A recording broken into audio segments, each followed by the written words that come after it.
Friction. When a body moves or tends to move over another body, a force opposing the motion develops at the contact surfaces. The force which opposes the movement or the tendency of the movement is called frictional force.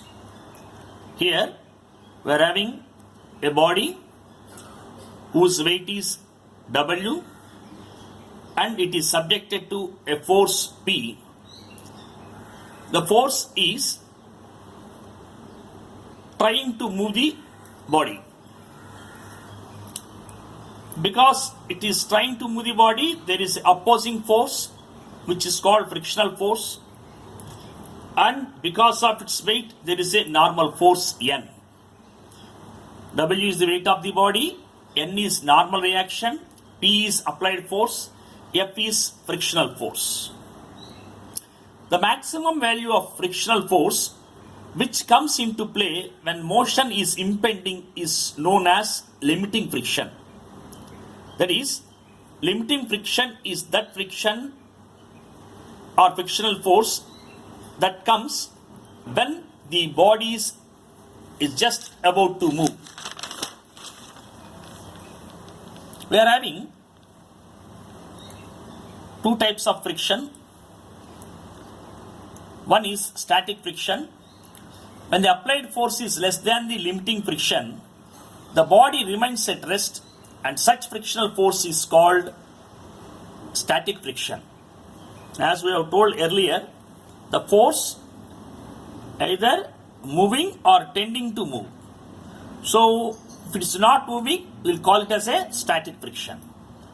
Dynamic friction.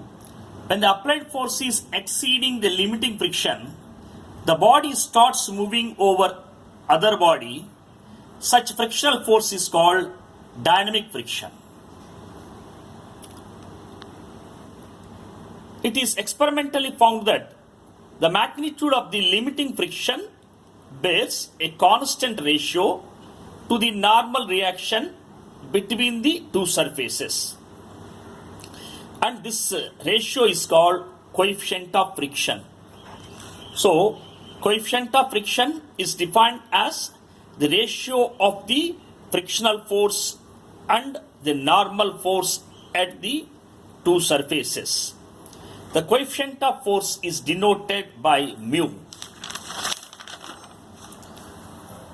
Now we can see the laws of friction. The first law of the friction says the force of friction always in a direction opposite to that in which the body tends to move. So if the object is moving towards the force P, there will be a frictional force which is opposite to the P.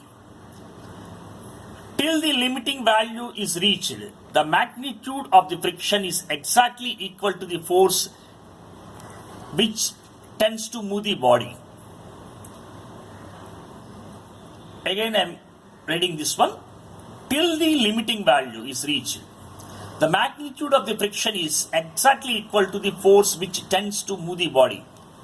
For example, if it is required 10 newtons to move, so if the applied force is 6 newtons, the frictional force is also 6 newtons. If the applied force is 7 newtons, the frictional force is also 7 newtons. So until it is starting moving, the frictional force, applied force will be same. The third law says the magnitude of the limiting friction bears a constant ratio to the normal reaction between the two surfaces. This is what we have defined frictional coefficient. Mu is equal to F by N.